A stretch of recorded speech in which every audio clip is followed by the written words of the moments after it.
Today on Notsam Wrestling, it's finally here. Monday Night Raw debuts on Netflix. Tiffany Stratton cashes in and wins the WWE Women's Championship. Who is it that Drew McIntyre has a problem with? And what are the plans for John Cena? This is Notsam Wrestling. Welcome to Notsam Wrestling on what is it? Could it be as important a week as we've ever had as wrestling fans in this world of professional wrestling? We all grew up with these people, these haters, if you will, that thought we were weird for the amount of time we spent obsessing about professional wrestling. Even if you've only been watching for the last year and a half, even if you've been watching for the last 6 months, I'm sure there are people in your circle that are like, what, all of a sudden you like wrestling now? Wait, I mean, it's a lot with the wrestling, no? The answer, always no. If somebody says to you, a lot with the wrestling, no? Answer, no. No, it's not. I wish there was more. And there's about to be more, because you'll see it's going to infect each and every one of their lives. You're going to have, my prediction, in 2025, more friends who at one point would have questioned your love for the king of sport, professional wrestling, coming to you and going, you know, I've been watching this wrestling stuff. I've been watching this WWE. This Roman Reigns guy, huh? How about this Cody Rhodes guy, huh? I remember hearing about CM Punk. Yeah, pretty cool, huh? What about this Drew McIntyre? It's all happening. And we've earned it. We deserve it. There's no ifs, ands, or buts about it. There's a reason why I'm at a point where we can put out as much content as we do. You know, I appreciate everybody that checked out the Karrion Kross interview that we put up last week. It's getting so much good feedback, and I'm so happy when stuff like that happens, when people really enjoy the interviews and also see the person being interviewed maybe in a different light, maybe develop an even greater appreciation for them. That's always great. Don't forget, I'll be in Indianapolis, Indiana on January 30th, the Thursday before the Royal Rumble. You want to come and see a live Notsam Wrestling podcast with guests? We'll be at the Helium Comedy Club in Indianapolis that Thursday before the Royal Rumble. You can get your tickets. There's a link at notsam.com. And listen, this Netflix debut is so big that there will be more content coming from Notsam Wrestling covering it. But I feel like at points, I'll say, I feel like it was yesterday. And at other points, I feel like this move has taken forever. It was a year ago. It was just under a year ago. January 23rd, 2024, I believe, is when the press release came out, the news came out. You know, there was all this gossip, all these rumors about WWE's TV deals being up, and where is Monday Night Raw going to go, and where is this one going to go? And the announcement is made that in 2025, Monday Night Raw, which has been seen on traditional cable television since January of 1993, and of course, that Monday night time slot goes back even before January of 1993. I mean, back into the 80s. You're talking about primetime wrestling. You're talking about WWE and WWF having a home on the USA Cable Network forever. There was that one window of time where they were off of USA. They went over to TNN right in the early 2000s there for 2 or 3 years, then back to the USA Network, which just felt like home for all of us that grew up watching the credits of Murder, She Wrote run, and then Monday Night Raw starts, and then when your VHS tape keeps going after Raw, you watch the first couple scenes of La Femme Nikita. But we've been there, we've seen it all. I've been there, I've seen it all. And this announcement comes that Monday Night Raw is actually going to be moved off of cable television and onto Netflix, the biggest streaming platform that the world has ever known. This name synonymous with mainstream when it comes to streaming, ironically enough. And it was huge. I mean, even then, people were like, what do you mean? And for the last year, rumors have been all over the place. From what day is it going to be on?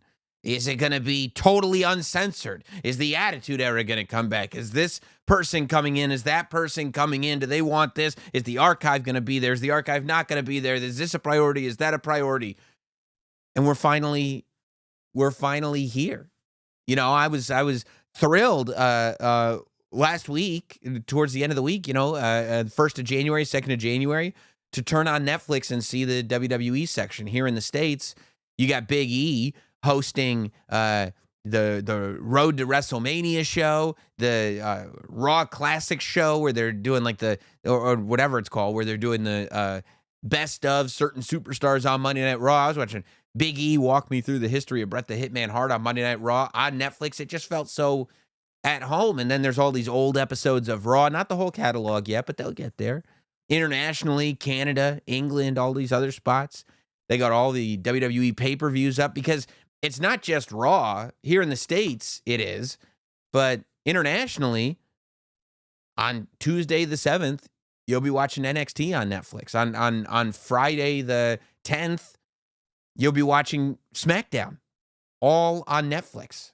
And it really is an amazing time. You know, I think that in terms of what we'll see, I don't see the product changing, the way it's presented, the sort of the way that they get the audience, in terms of it being PG or TV-14 or whatever it is. I mean, it hasn't been wholly inappropriate for families to watch for some time, and we're in the middle of what Drew McIntyre on SmackDown this week called the greatest era that there's ever been. In terms of storytelling, WWE is telling the best stories in terms of amount of stories they've ever told. And I don't think that means that you need to put in profanities and everything else. If it works, it works. That's the rule of wrestling. But I do think everything's going to be bigger. I do think that there is this thing where,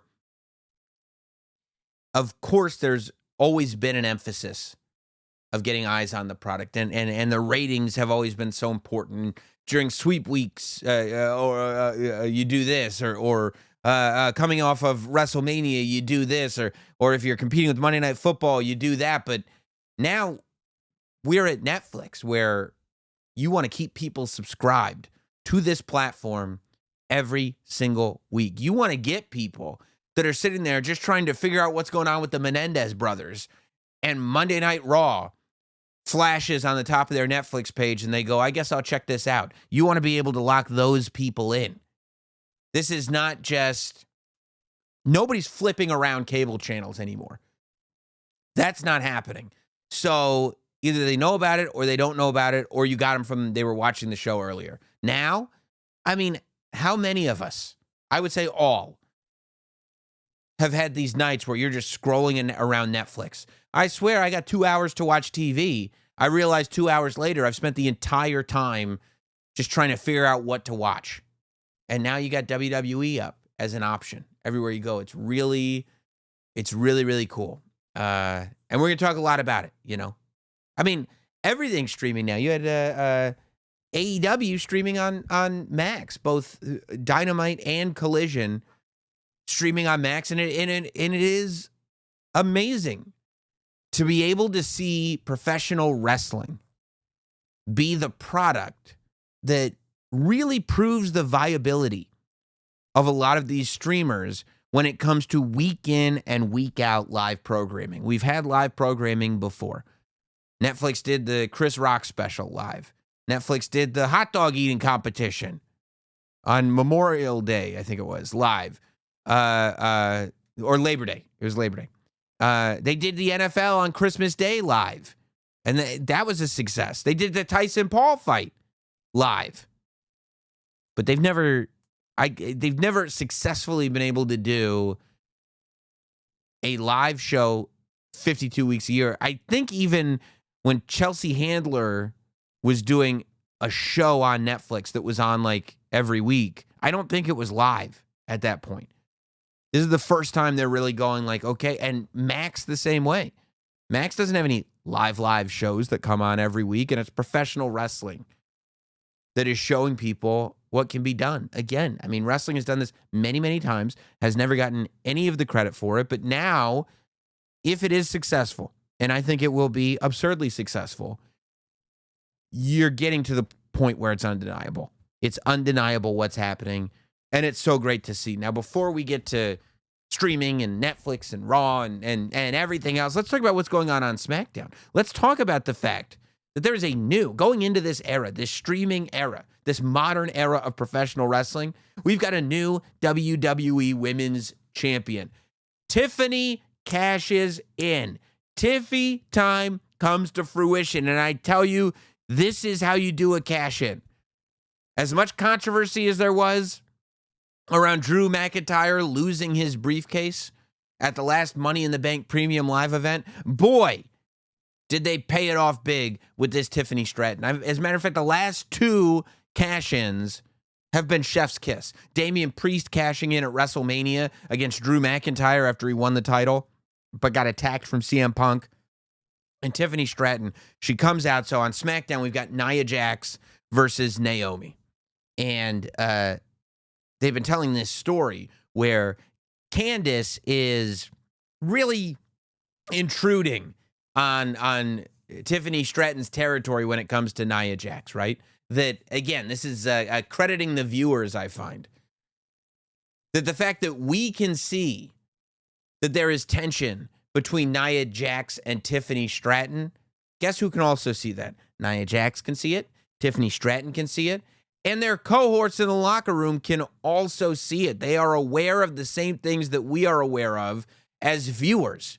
When you are watching a show and the characters on the show are not aware of what's happening, even though you are, unless it's being done in a secretive way, it makes you feel like the characters that you're watching are idiots. And then it makes you feel like an idiot for watching idiots. It's a terrible thing, but it is so rewarding when these characters see the same thing that you're seeing, because we're all realistic, intelligent beings.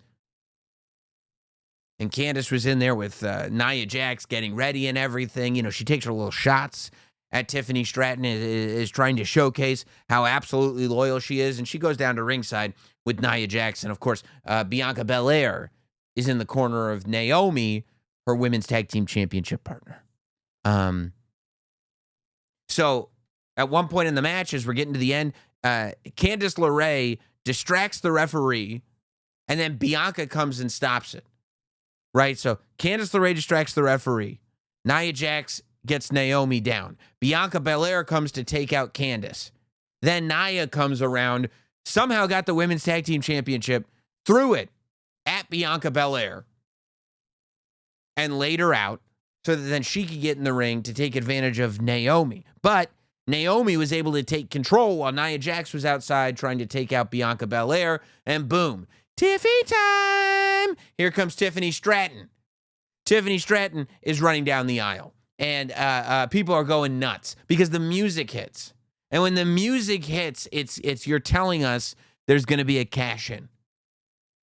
Right? The music hits, everybody's going, oh my God, it's going to happen, it's going to happen, it's going to happen. And you know that you're popular. You know that it's something people want to see. When they have teased you with the cash-in, time and time again, there have been so many fake Tiffany Stratton cash-ins. But still, when she comes out claiming she's going to do it, people lose their minds. What an ovation she gets. And she's running down the aisle, and she goes over to the referee, and she acts as if she's going to cash it in. Then dunks the referee into the timekeeper's area. Everybody's like, wait a minute, what's going on? Whaps! Naomi in the head with the Money in the Bank briefcase. Michael Cole's yelling, it was a ruse, it was all a ruse. Nia Jax hits the drop. 1, 2, 3.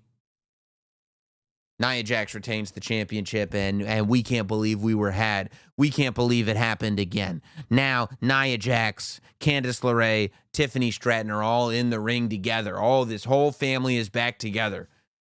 And she goes, oh, man, Nia, you should go take out Bianca Belair. You should go take her out. She's over there in the corner helping her partner. And Nia's like, oh, that's a good idea. That's a good mistake number, I don't know, 5 at this point. That's a good idea, she says. Tiffy, I'm going to go do that. I like the way you're thinking. She goes and she takes out Bianca. And while she's taking out Bianca, boom, Tiffany Stratton comes and hits her from behind with the briefcase. Candice LeRae is like, I can't believe what I'm seeing. Tiffy comes, takes out Candice LeRae. She gets to the outside, right? The crowd pops again. Bianca Belair from in the ring hits Nia Jax with that KOD. Nia Jax goes down. Tiffy grabs Bianca Belair, throws her into the table, hands the briefcase over going, come on, let's go. Boom, boom, hits that prettiest moonsault ever and gives us the payoff.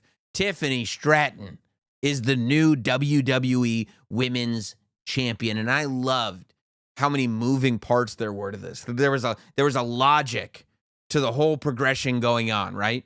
That it wasn't overbooked. It wasn't ridiculously underbooked. It was just right. The swerve, only to swerve it again. It made sense that each person had their own motivation and left their own spot open to get taken out. There were 5 different wrestlers that were all competing. So everybody had to keep their head on a swivel, and there's no way that anybody could have logically really watched their back the entire time. And most importantly, Tiffany Stratton cashes in. Vanessa Hudgens and the rest of the audience at SmackDown are going nuts for her. And you got those 3 ovations. They must have known. They must have known this is going to pay off beautifully. When they got that first reaction, and then they got the second reaction, and then boom, the biggest reaction of all is when Tiffany Stratton wins the WWE Women's Championship. And this is something that I hope people weren't surprised by, but I hope people were happy with it. This is, I feel like something that we were almost promised. We knew it was coming at some point. And I love that it happened on a SmackDown. You know, it wasn't on a pay-per-view. They didn't wait till whatever, SummerSlam or WrestleMania or whatever. It's just like this could happen at any time. Tiffany Stratton, she saw her opportunity and boom, she took it. I also like that we didn't make it this sort of, well, now she's a good guy, so she only beats up the bad guys. Like, nope, she grabbed Bianca Belair and threw her out.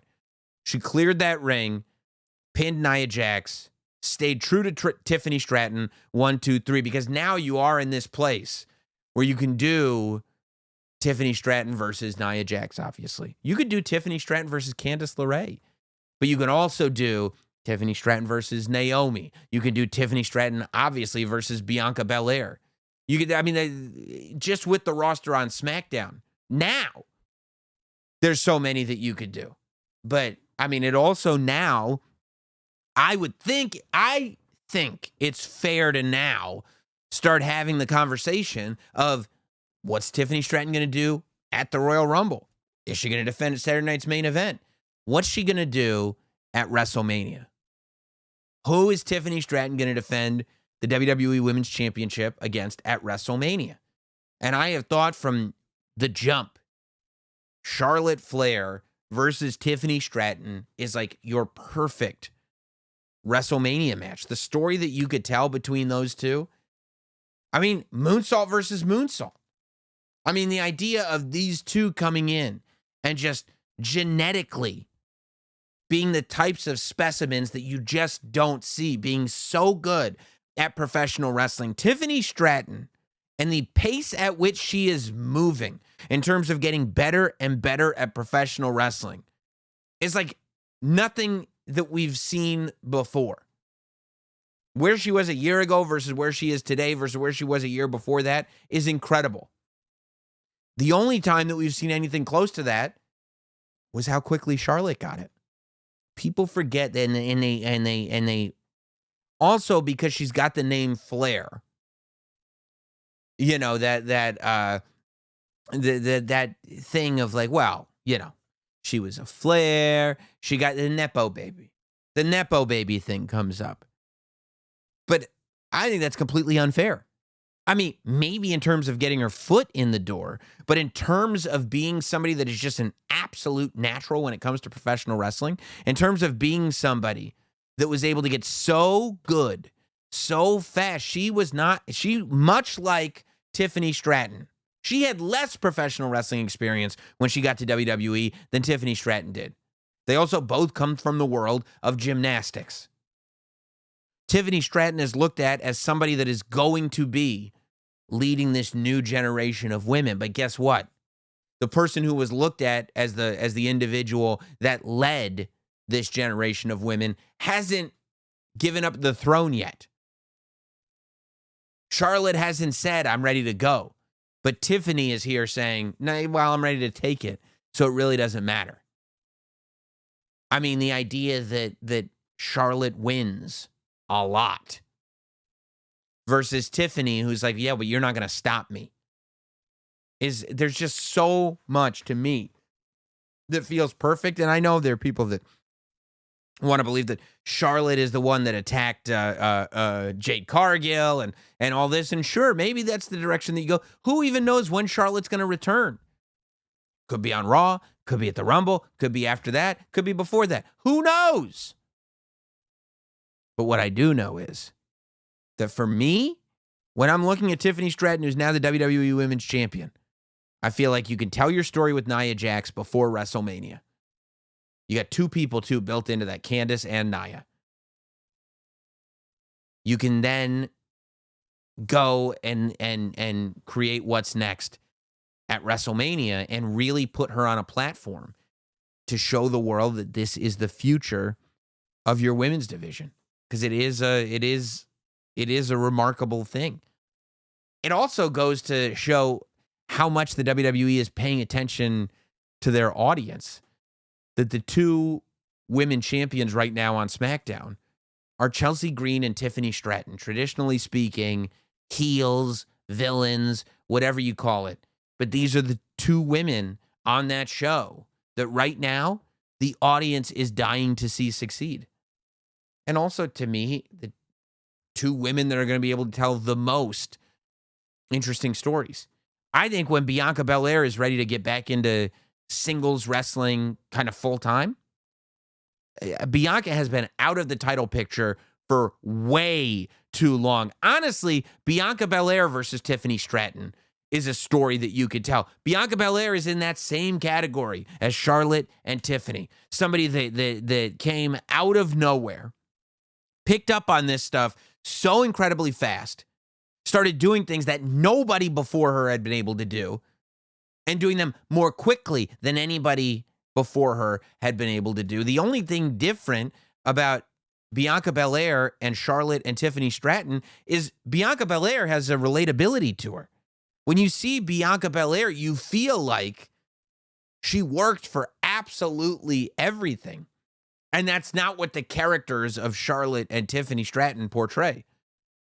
And that makes it real easy to have this mirror image battle where you have just two athletic, genetic freaks like Bianca Belair and Tiffany Stratton that could also, by the way, steal the show. You put Bianca and Tiffany out there, you've got a potential show-stealing match for WrestleMania. And it's going to be the most loaded WrestleMania that I believe we've ever seen.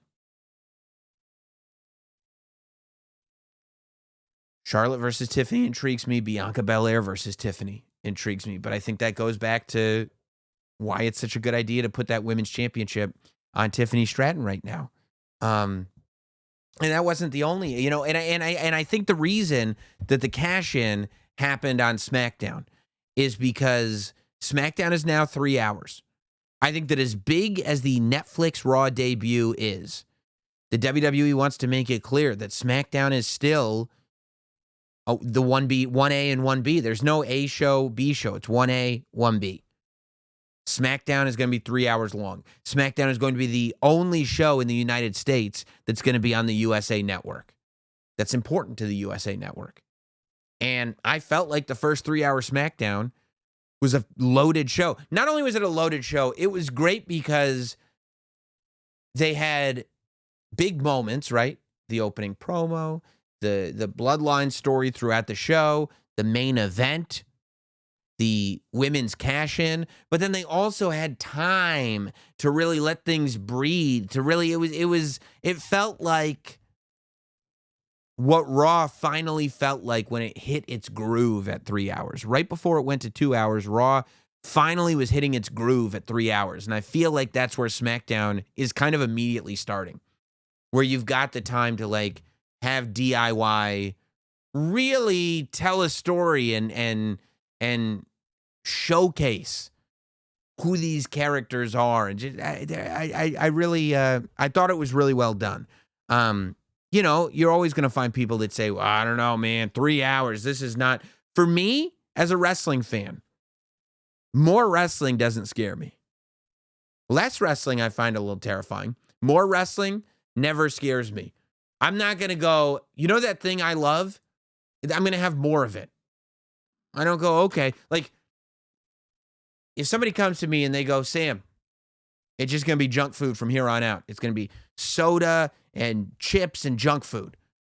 My first reaction is going to be, this is fantastic.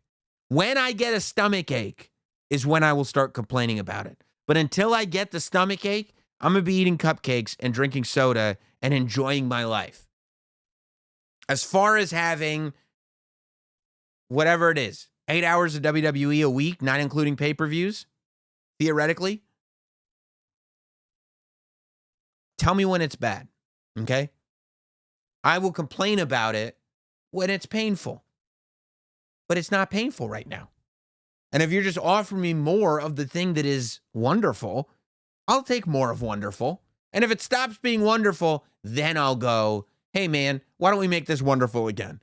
But as long as it's still wonderful, add as many hours as you want if you can keep them wonderful. So, and they did that on SmackDown. You know, the opening was great. Cody Rhodes comes out and he's in a blue suit and he's standing on that new blue SmackDown mat. And it really made me wonder if, you know, I thought with all the promotion for Netflix and Cody ripping through the logo with the American Nightmare, and he is really the face of the WWE right now. He's the quarterback. I thought for sure he was going to come over to Raw and be a Netflix guy, and he still might. But I don't know. Nothing about this week's SmackDown felt temporary for Cody Rhodes. So Cody comes out and he says, I usually ask, you know, what do you want to talk about? But I think we all know what we want to talk about. And he starts talking about Kevin Owens. And he says that, you know, with everything going on right now, SmackDown going to 3 hours, Raw going to Netflix, with all of this stuff, he's not cleared for competition. And why is that? That's because of Kevin Owens. So now you've baked in a resentment that Cody Rhodes, who all he wants to do is compete. Cody's on all the live events. Cody wrestles on television. Cody wrestles at every premium live event. And now he can't wrestle on these shows that are getting bigger and bigger and bigger. Why? Because Kevin Owens decided to package him and pile drive him on Saturday night's main event. So when he sees these shows, these like Netflix on Raw on Netflix, he goes, I could have had a match on this show. And it's Kevin Owens that has stopped it from happening. And then boom, Drew McIntyre's music hits. And we go, uh-oh. Drew, like Cody, gets his own pyro. And as soon as Drew shows up, and you go, Drew wasn't even announced, doesn't have to be here, doesn't even have a storyline right now with Cody Rhodes. And is booked, was on Raw on Monday, is booked in a match with Jey Uso on Netflix Raw. And you go, it's never been more clear how high on the totem pole Drew McIntyre has risen, how much they see Drew and what he's capable of. And as good as he always has been, the fact that he's gotten even better in the last year or so. I mean, he's amazing right now.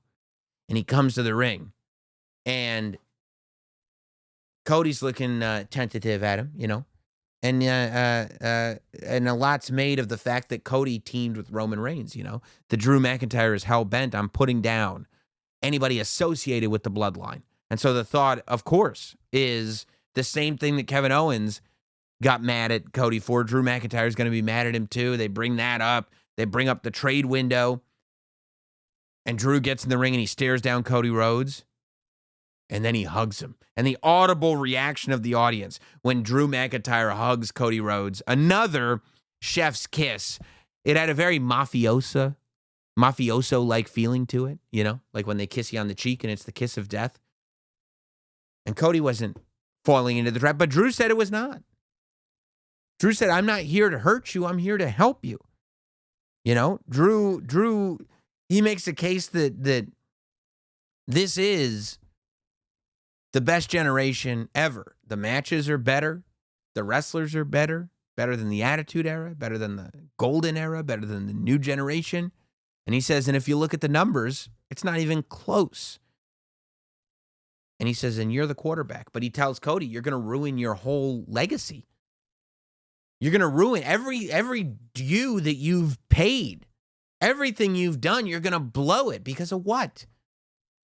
Because of Kevin Owens? And then Cody Rhodes turns around. And he goes, I'd love to show you. I'd love to tell you, Drew, how good you are. I'd love to talk about how you've traveled the same road that I've traveled. That you had to leave this place, put it in their face, and then come back and show them how good you were and take over. But I can't because I don't believe you. He tells Drew, I don't believe him. He says, I'm sensing this tension. And again, bringing awareness to the fact that we're all sensing this tension. It's a wonderful thing that we're not sitting there going, oh, Cody Rhodes is an idiot. He believes Drew McIntyre for hugging him and thinks they're best friends. No, Cody sees the same thing that we see because Cody Rhodes is an intelligent human being, just like all of us are. And what makes us intelligent? We watch the product. We love wrestling. And Cody says, I sense this tension. I don't believe you, Mr. Truth Teller. And if you want to throw hands, join the club. Everybody wants to throw hands right now. If you want to throw hands, let's throw hands. And what's really interesting to me is in this moment, when Cody says, I don't believe you. I know that you want to fight. I know that you want my title. And if you want to fight right now, let's fight right now. And in that moment, he's proving Drew McIntyre right. Cody Rhodes is not cleared to wrestle. Cody Rhodes is this character who's got a terrible neck injury that could never defend himself against somebody as brutal and ruthless and strong and powerful as Drew McIntyre. Drew McIntyre has pointed something out, that Cody has become careless, that Cody is leading with his emotions first. And the minute Cody said, let's throw hands, me and you right now, Drew McIntyre. I know you want my title. Let's fight. Drew McIntyre's right. Cody immediately proves Drew McIntyre right in that moment. And Drew says no. Drew says, you got to believe me, Cody. When you're gone, none of these fans are going to care. They're not going to be here for you. You can't do everything for them. Drew disappeared after he lost to CM Punk. They moved on. He said, you got to stop. He goes, I'm not here to help you, to hurt you. I'm here to help you. And this is just such a great moment. He looks at Cody and he goes, and Cody, one more thing. You better watch your back. And Cody's like, what do you mean? And then boom, Kevin Owens attacks him. Drew McIntyre was literally telling him in that moment, watch your back because somebody's about to attack you from behind.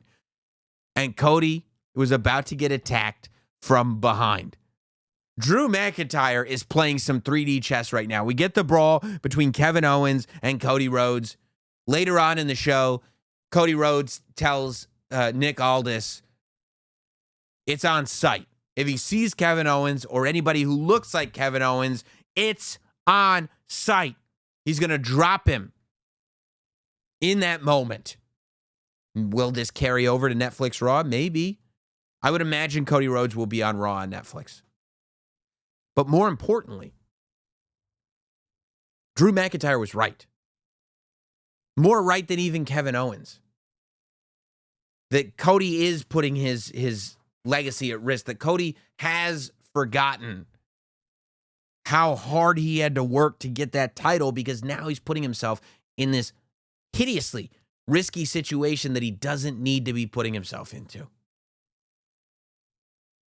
This makes me wonder, is Cody going to lose the title to Kevin Owens? And is Drew McIntyre going to tell Cody, see, I told you so? I'm watching this, and I'm going, God, do I want Drew McIntyre to be a SmackDown guy. This trade window is open. They're going to rearrange the rosters apparently a little bit. Netflix is going to get guys. SmackDown's going to get guys. And that doesn't mean every single top star has to be on Monday Night Raw because it's on Netflix. Because not only is SmackDown still an important show, but SmackDown's got 3 hours. And by the way, SmackDown is on Netflix in every country other than the United States for the most part. So SmackDown on Netflix needs to be a great show as well, and they've got 3 hours to fill. The idea of Cody Rhodes versus Drew McIntyre, I mean, can be so good. We're getting to the point now in Cody Rhodes' championship reign where Cody is changing. This is not finish the story Cody anymore. He's realizing that his friends are not his friends. He's realizing that there's going to be some emotional battles over that championship. And now he's going to have to contend with more and more. And he doesn't know who to trust.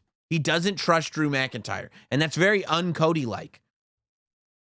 Cody is within his right to not trust Drew McIntyre. But Drew McIntyre is within his right to say he's telling the truth. I am going to listen carefully to what Drew McIntyre has to say about Kevin Owens and Cody Rhodes. Because I believe that when it comes to Kevin Owens and Cody Rhodes, Drew is going to tell you exactly what's going to happen. Because Drew tells the truth. And while I do think it would be interesting if Kevin Owens beat Cody Rhodes for the championship, just so Drew could be able to say, I told you so, I think it might even be more interesting to have Cody beat Kevin so that Drew can show up and be Cody's next challenger. And the fact that Drew, you could do it very easy, right? You could just go like, okay, well, Kevin Owens doesn't like you because you teamed with Roman Reigns. Now I don't like you because you teamed with Roman Reigns. You could have done that with Drew, but instead we're going deep. Instead, we're telling real stories. Instead, we're making it count. Everything counts.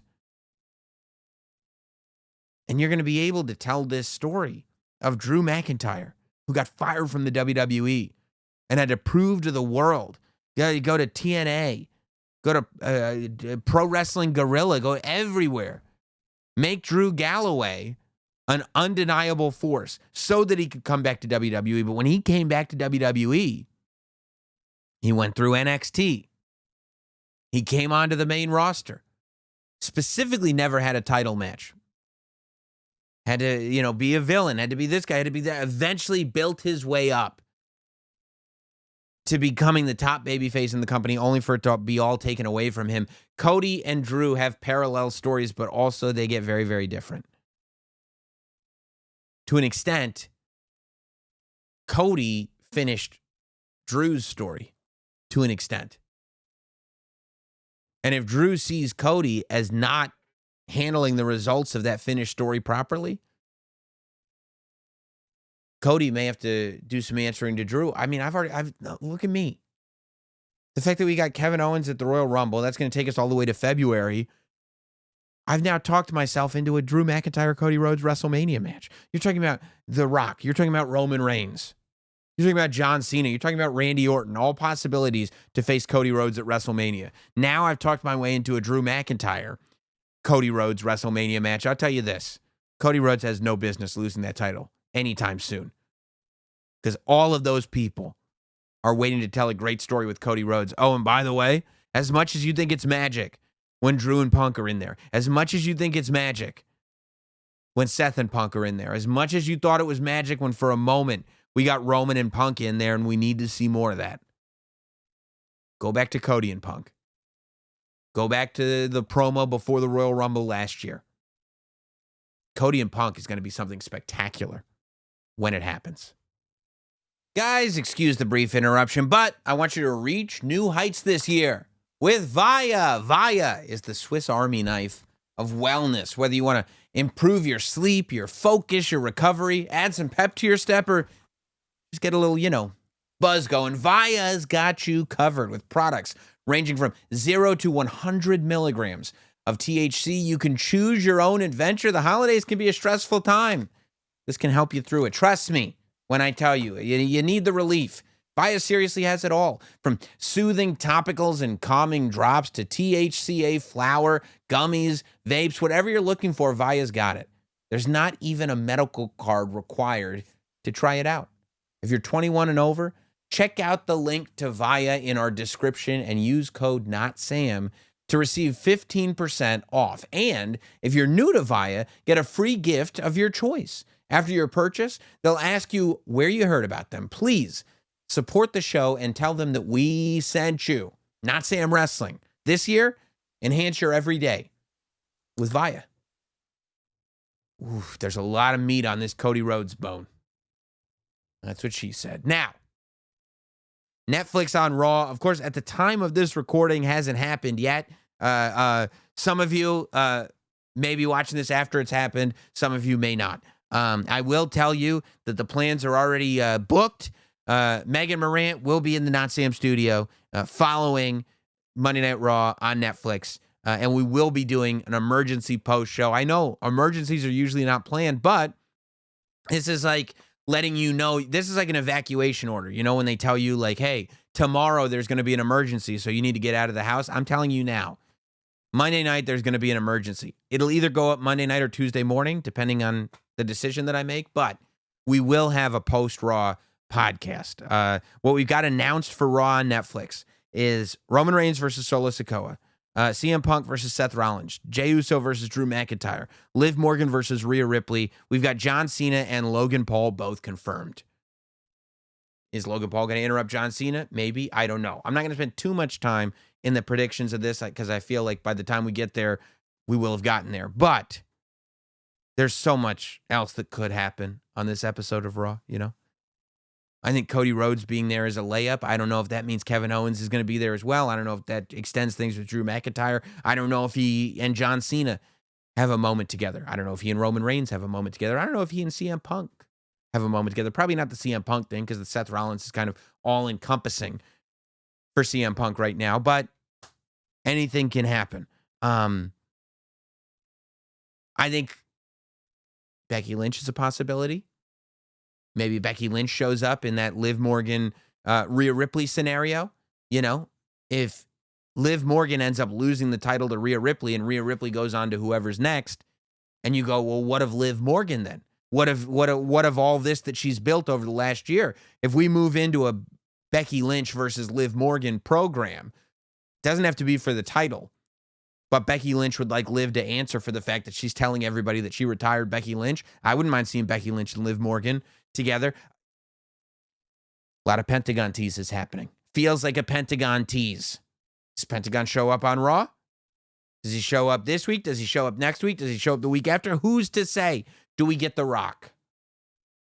You know, I made my predictions about even if Roman Reigns were to win the tribal chief title, does The Rock come out and bring up the fact that under his dealio, it said High Chief on the graphic that they aired on that WrestleMania kickoff show back in the day, 10 months ago, however long ago it was.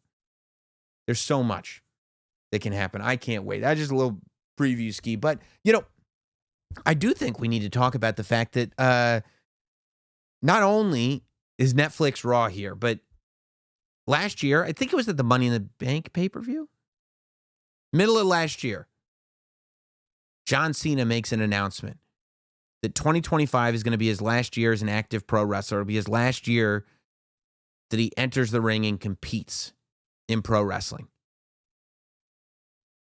But he's going to compete for the whole year. It's going to be his last Royal Rumble. It's going to be his last Elimination Chamber. It's going to be his last WrestleMania. It's going to be his last SummerSlam. It's going to be his last Survivor Series. And so on and so forth. This is something that we all speculated about wildly because that's one of the rules of Not Sam Wrestling. This is something that we all talked about. And guess what? We're here. We have entered 2025. We are in the John Cena year with everything else going on right now, with everything I just set up for Cody Rhodes, With the fact that we got Roman Reigns and the Bloodline, potential with The Rock, the fact that you got CM Punk and you got Seth Rollins, Gunther's running around with that World Heavyweight Championship. We haven't even talked about what he might do at Monday Night Raw. With all of this going on, oh yeah, we're also going to have an entire year's worth of John Cena stories. Now, what do we predict for John Cena stories? Because he's not just here for build up to WrestleMania, because I feel like that's what a lot of people are concentrating on right now. What's the WrestleMania match going to be, and his activity in the Royal Rumble and Elimination Chamber leading him to WrestleMania? WrestleMania is not even, he's still got more than half of the year left after WrestleMania, okay? He'll probably wrestle at Backlash. You know, this is what you got to, is he going to compete in the Money in the Bank ladder match? It's his last opportunity to, right? I think that what we're going to get, because think about it, right? We're fantasy booking John Cena at WrestleMania now. This is the joy of all this. We're going to be fantasy booking John Cena at SummerSlam. Like I said, Money in the Bank. John Cena is going to be an active competitor when the War Games match is a function of WWE. Is John Cena going to enter the War Games? Could you imagine? Who would have thought? John Cena can get a War Games match under his belt, hypothetically, theoretically, under the set of guidelines that we've been given. And I hope he does. I think that we're going to get a great year with John Cena. I think we're going to get, I'd say 3 to 4 meaty stories, as well as matches that go beyond that. Is he going to tell a story with Braun Breaker? He might, but I don't know. Is he going to have a match with Braun Breaker? I would imagine. If I had to guess who he's going to tell stories with, I'd like for him to tell, I don't need him to tell a story with CM Punk, but I'd love to see a John Cena CM Punk match. I don't need him to tell a story with Randy Orton, but I'd love to see a Randy Orton-John Cena match. I think he's going to tell a story with Gunther. I do think he's going to tell a story with Logan Paul. I think he's going to tell a story with Cody Rhodes. And you know what I'd love to... This is the move. Tell a story with Drew McIntyre. Oh, God, I have it. Come on. Follow me, okay? Here's what we do. Oh.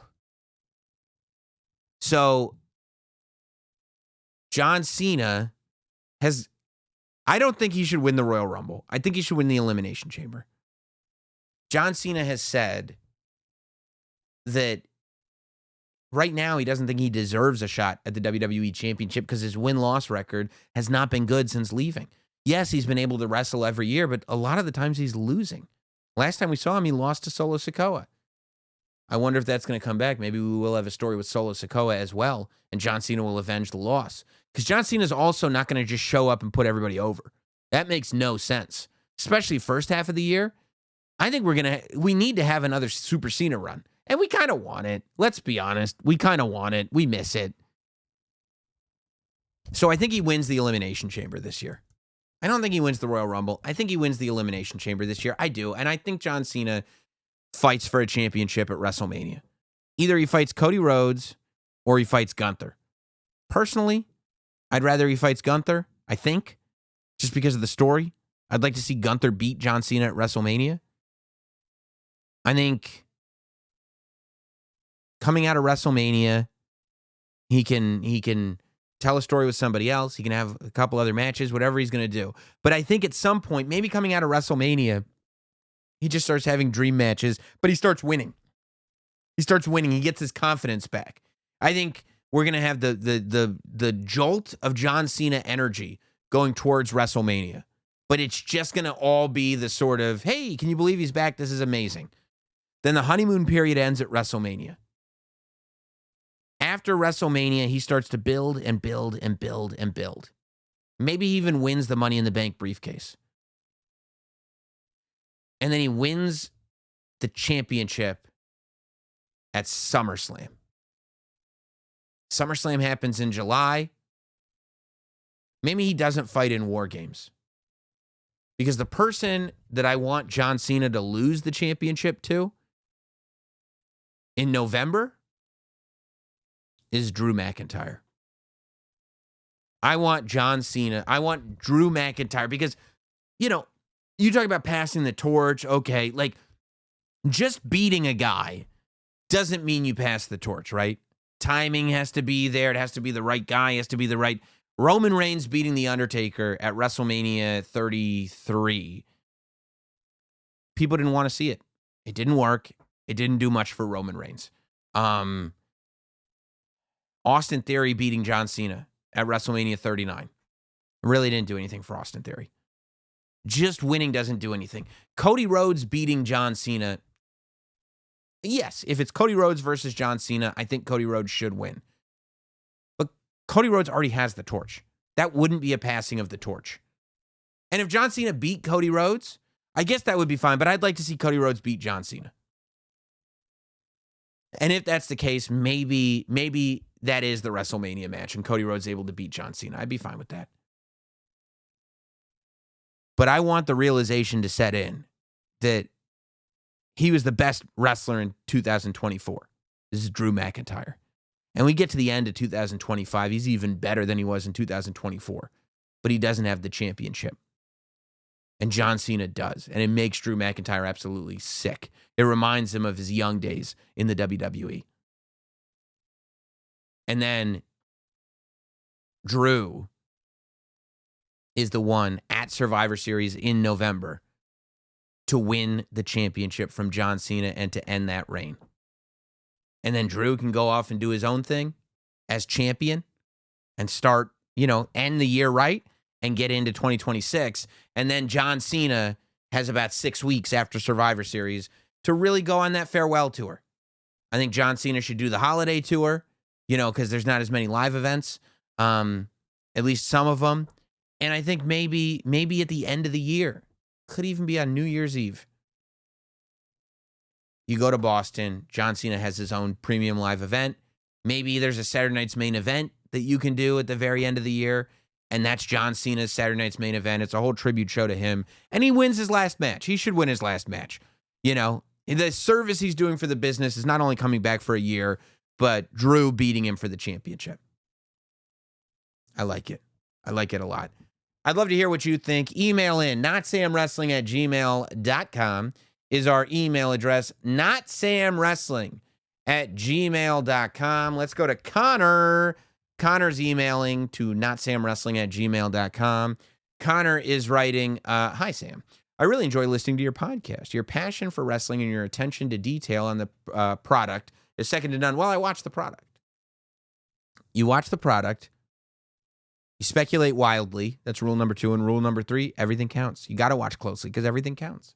I wanted to send in an email regarding something I may have caught on to after watching the first SmackDown of 2025. What I realized is that if Vanessa Hudgens is in attendance for a WWE show and that show features an active Money in the Bank winner that still has their briefcase, then there's a good chance that show will have a very memorable, successful cash-in.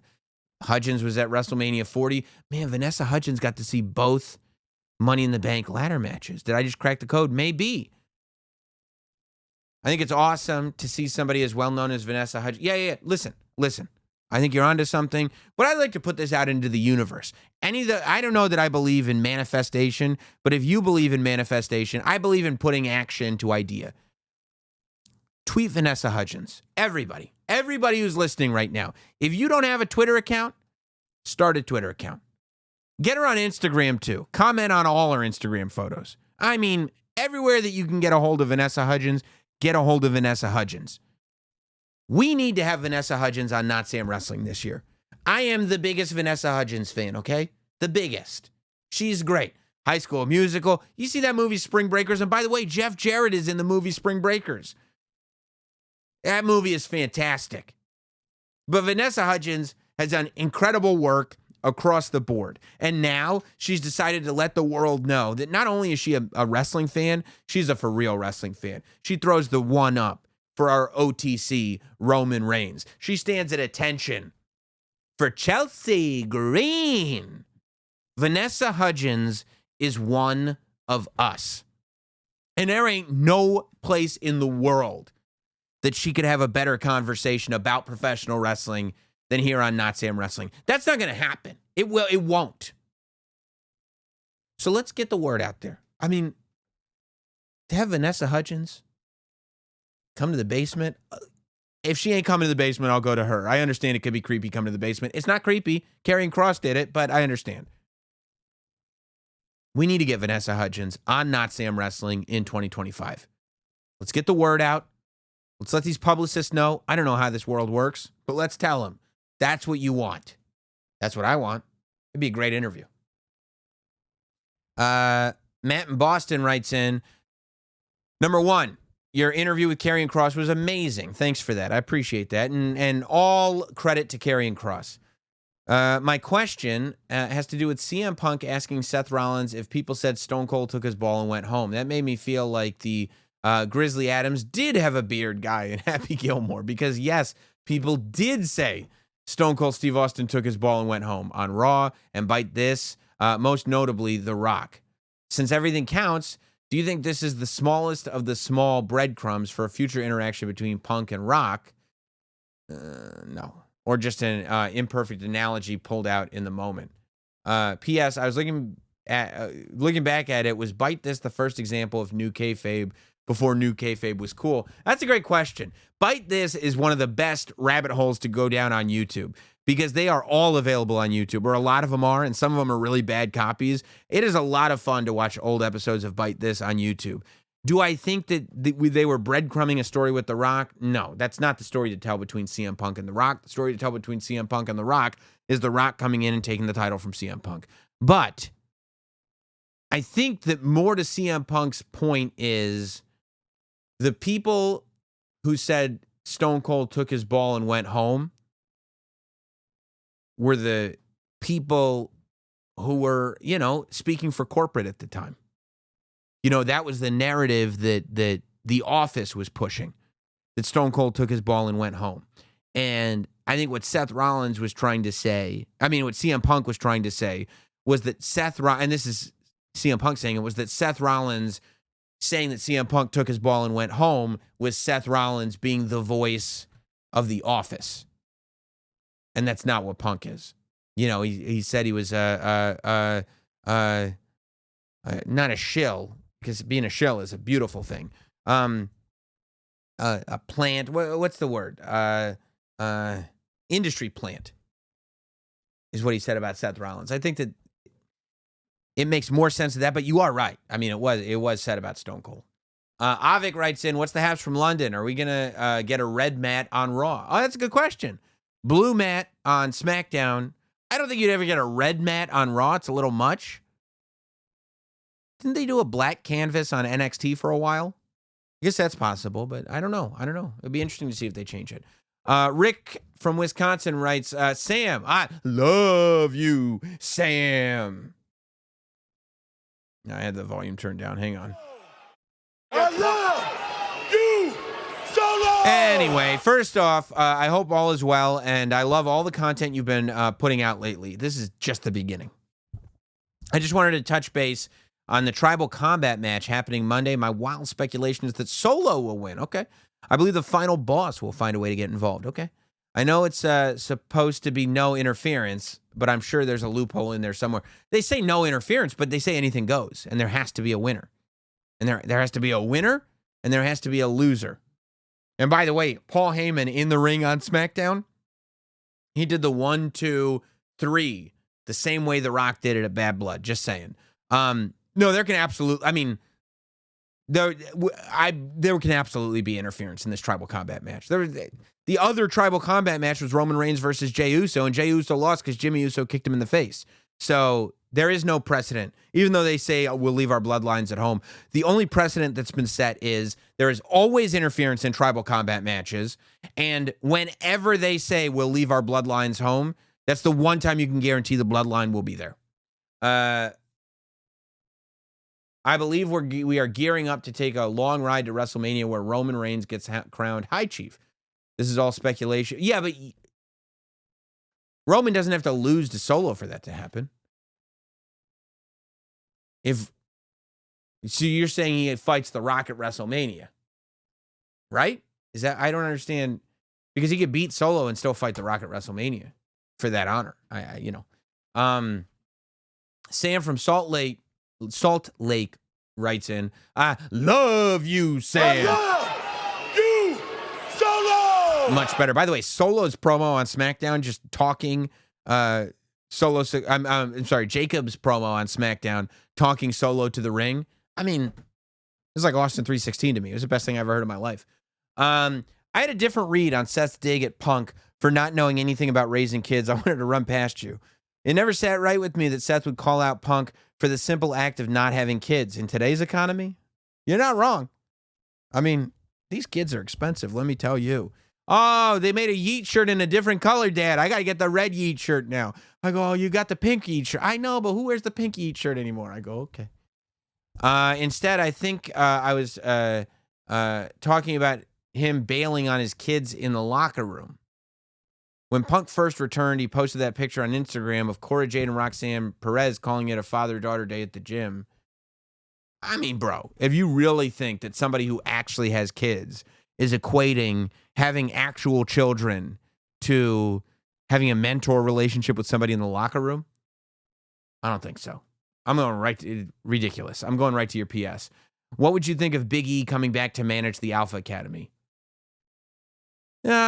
I mean, it'd be very entertaining. But you've already got a big guy in the Alpha Academy. And what does Maxine do after that? I don't know. It's not for me. Doesn't work for me, brother. Kelly writes in, wondering where the after shows after the end of the WWE Network. I'm from Canada. I get all three brands on Netflix. Are Raw Talk and SmackDown Lowdown going to be on Netflix? Alls I know is there will be a Raw post show on YouTube with Big E, Wade Barrett, and Joe Tess. Stay tuned is all I can tell you, okay? I will say that, yeah, I'll just say stay tuned.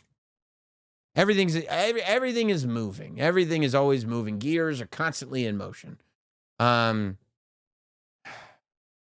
This is a long one.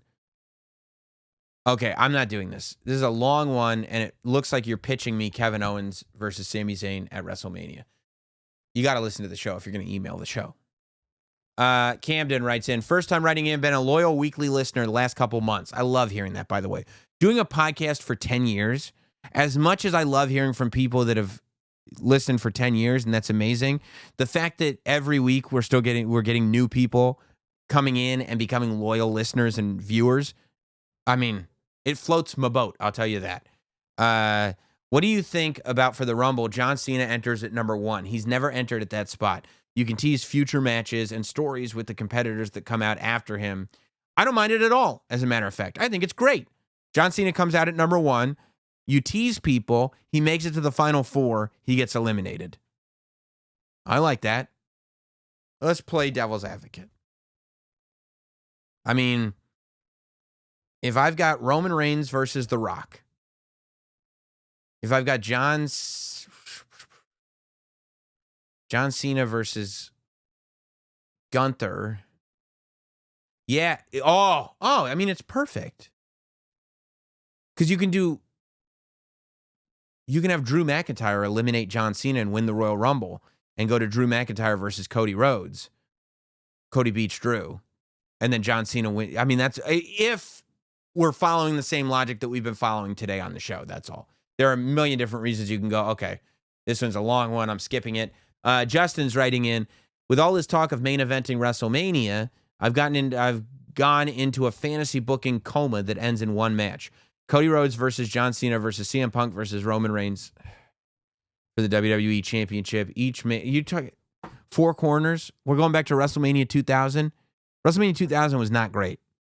There was some good stuff on it. The main event of WrestleMania 2000, come on, bro. You go WrestleMania 15 to WrestleMania 17. That's just the way it is. WrestleMania 2000, the TLC match, unbelievable. But 4 corners match doesn't work. We've not seen a fatal 4-way WrestleMania main event in 25 years. In fact, there's only been one in the history of Mania. Thoughts? Yeah, there was one in the history of Mania, a McMahon in every corner, and it's not a great WrestleMania main event. So, no thank you. Ayush is writing in. Ayush. I acknowledge you as my podcast tribal chief, and I hope you and your tribe have a great new year on your island of relevancy. I appreciate that. The island of Robert's relevancy. Since it's the new year and the last time is now for Cena, yeah, I've been thinking about how he should be booked. I believe he should start on the undercard and move up throughout the year to end up as your world champion in the main event. I believe the credibility because of it. No, no, because you've got John Cena for a year, and it's like he's gonna be like, if you put him in the mid card, it's a joke. If you put him just in a mid card, he's gonna get the biggest reactions. It's gonna overshadow his opponent. It's gonna overshadow the main event. It's not a good use of your tools. When you look at your toolbox and you're like, oh, I'm gonna use a wrench to just hit this nail until it goes in. You could do that, but you'd be much better off using the hammer. You look at this toolbox, and you got John Cena in it. You're like, oh, perfect. I'll put him in the middle of the card. No. Don't put him in the title match, but John Cena should be wrestling huge matches. We've got him for a year. Don't waste. And he should end up losing the title, not winning the title. Come on, bro. Kevin from Atlantic City writes in, happy holidays, Sam. Holidays are over, dog. I want to cheer the good guys and boo the bad guys. However, I'm struggling because I agree with the messages of Drew McIntyre, Seth Rollins, and Kevin Owens. Seth Rollins is not a bad guy. He's not a heel. Drew McIntyre and Kevin Owens are. Kevin Owens definitely is. Drew McIntyre is still a truth sayer. You can cheer Drew McIntyre and still be booing the bad guys. You can definitely cheer Seth Rollins and still be booing the bad guys. Kevin Owens, bad guy. They keep reminding me that I spent years investing in the story of the bad guy bloodline, that Seth did stay with Punk, etc. How do I squash the circle? Seth is not a bad guy. It's more complicated than that. And Drew is telling the truth. You can't boo Drew when he's messing with CM Punk's. When you can't cheer Drew when he's messing with CM Punk's family. That's when he becomes a bad guy. But right now, you could still cheer Drew. Kevin Owens, bad guy. He's package pile driving people. That's a bad thing to do. Melissa writes in, thank you for engaging. Oh, this is our French Revolution friend. Passionate intellectual debate is a high form of respect, and it has been a joy to engage with the podcast tribal chief. Wrestling fandom is the greatest. Number one. I'm thrilled that we're in agreement on Napoleon CM Punk, who did in fact come out of nowhere when he returned to WWE in 2023. I'm with you. Now I'm curious to hear your thought brewing on the reign of Dark Cody. Napoleon toppled the dictator in his coup, a committee of 5 executive leaders whose primary objective was preventing the old monarchy from taking back power by any means. Do you see Cody relying on alliances to try to keep both bloodlines and others away from his title, or do you think he'll have a darker, more gnarly downfall, like say that of, Robespierre? What do you foresee? I hope our back and forth has inspired our listeners to think in the round on these stories. I just hope that it inspires people to learn about history, because history is really actually pretty fascinating. If we're right about Punk, we'll have some legitimate bragging rights. Thanks again. All the best. And it's never too early to teach your daughter jiu-jitsu. I mean, my son's already a blue belt at Taekwondo and has been in wrestling for 2 years. So I'm all about it. You're 100% right. I'm with you again, Melissa. Okay, so in our story, it's like Punk is Napoleon. So Punk is going to achieve power. If Punk achieves power, I do see a darker side of Cody. You know what could be interesting? Punk could be to Cody as the bloodline is to Kevin Owens, Seth Rollins, and Drew McIntyre. See, the real reason that Cody Rhodes does not have this level of hatred and animosity towards the bloodline that Seth, Kevin, and Drew still do is because Cody beat them. Cody got his desired outcome, where Drew, Seth, and Kevin did not. Over time, you could see that as not a great trait on Cody's part. And what he didn't do was get that sort of pat on the back that he's been searching for from the situation where he feels like everything CM Punk Cody actually did. And CM Punk is still looked at as the man and the cool dude. So, yeah, I could see that. All right. Last email. This one's coming from Diego. My name is Diego. I acknowledge my podcast tribal chief. I love you, Solo! I was fantasy booking this in my head for a while now, but if we figured out a way to make Randy Orton champion, then as an added stimulation, so as though it's not too stipulation, I think you meant it, just a little typo, have Cena break the championship record, have them do a loser doesn't get into the Hall of Fame. I don't like this. I'm moving on to another email. Landon writes in, on last week's episode, you talked about Kevin Owens and Cody Rhodes' ladder match at the Royal Rumble to quite an extent, and I feel one of the best parts of SmackDown was overlooked. Chelsea Green's promo was amazing. It was great. The line, ask not what Chelsea Green can do for you, but what you can do for Chelsea Green, and ending it with the future being red, white, and green was both brilliant in my opinion. Maybe because I'm also a Canadian, but I feel like Chelsea is firing on all cylinders right now, and I love watching her every week. Perfect email to end on. Couldn't agree more.